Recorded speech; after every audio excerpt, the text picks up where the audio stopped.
Seconds left to play in the first. Let's it go from the wing. And he knocks down the jumper. And Gatorade has a long partnership with the NBA, Greg. That will continue with MP joining on to represent the brand moving forward. And Gatorade loves to find the biggest stars in the NBA. No surprise to see them sign MP to their brand. Here's George after the made shot from Johnson. 5 to shoot. Goes up on the wing. Almost, but it rolls out. Oh, that mid-range play usually pretty much on the money. Maybe the timing just a little bit off on that one. They're scoring fast and furious as we end the first quarter. Thunder 13. And if you're just joining us, we've played through one quarter in this one.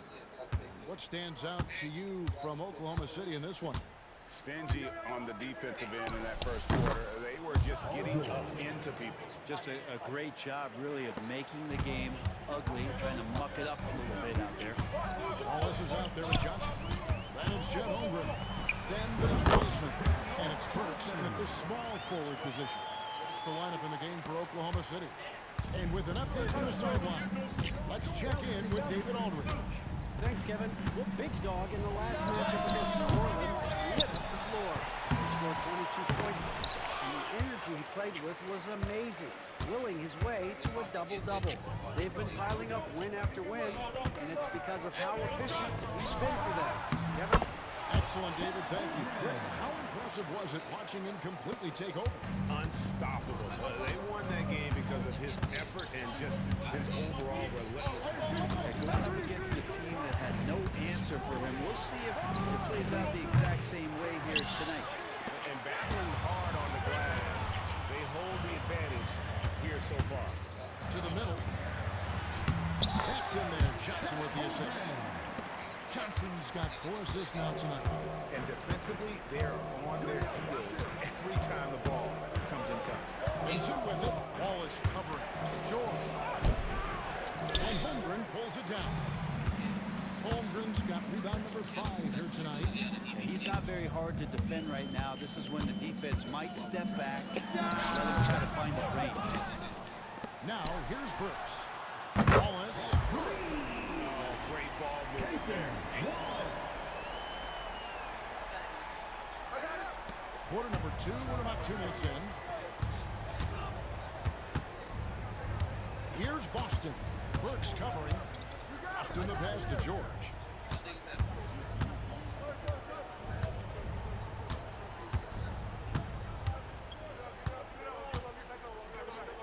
To halt the run. With him struggling tonight, they need to find some other options out there to keep themselves in the game. Wallace dishes to Johnson. And he overshot that one, missing.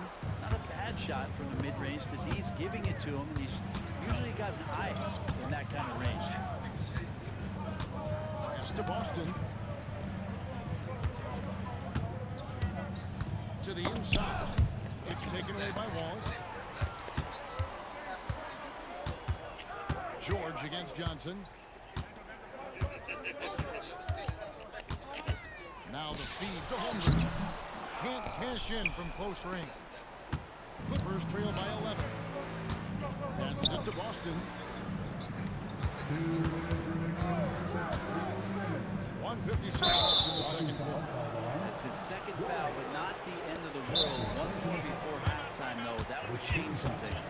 Los Angeles calls timeout.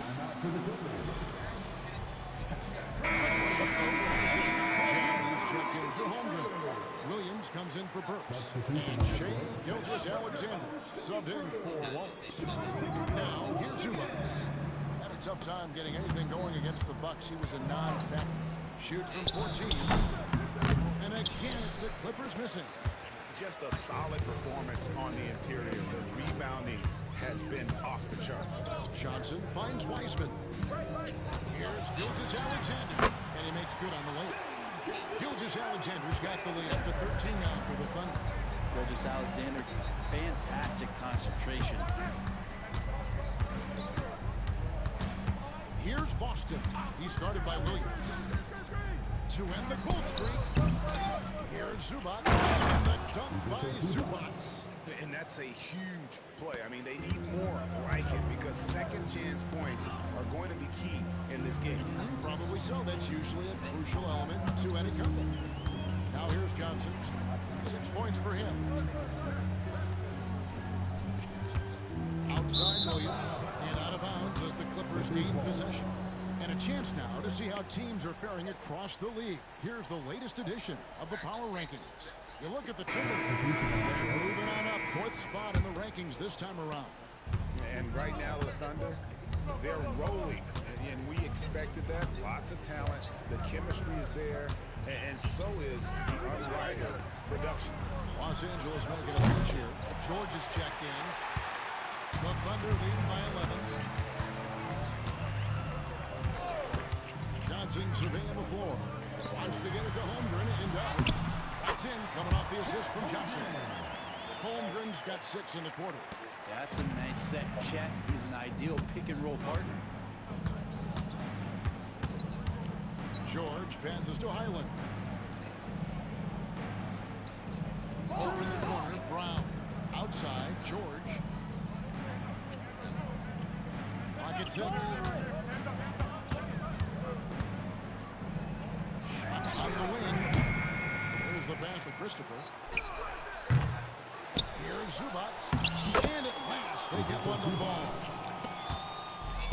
Zubac does a great job of sniffing out offensive rebounds and beats his guy to the spot. And so it's the Oklahoma City Thunder holding on to an 11-point cushion as we get ready to take a break. Their defense has been active and effective.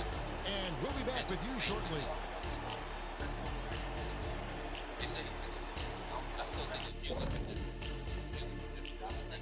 Greetings, everybody. Before we review the first half, let's take an early season peek at how the Western Conference is shaking out so far. Taking a look at Oklahoma City, it's still early, and we don't want to get ahead of ourselves, but right now, they are easily the best team. And pivoting back to our first half here, goes without saying, a lot to like for the Oklahoma City Thunder. Offensively, they're facing no resistance on the... That'll do it for our show tonight.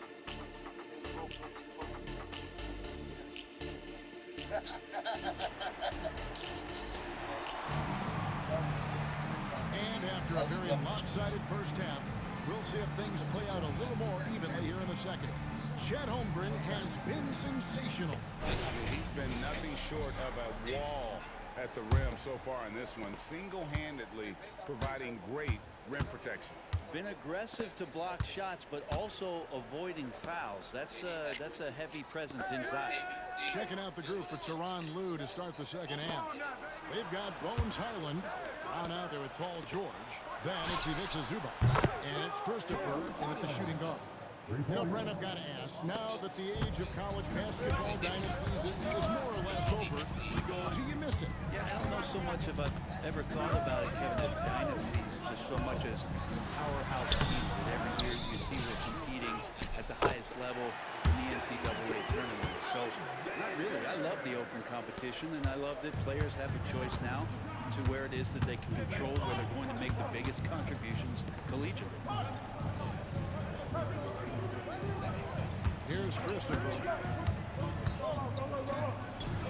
Again, Los Angeles. You can't just stop when there's a pick set up. Gotta fight over it as a defender. That's one that the coaches will watch tomorrow with that player. You need to see him give up in that situation.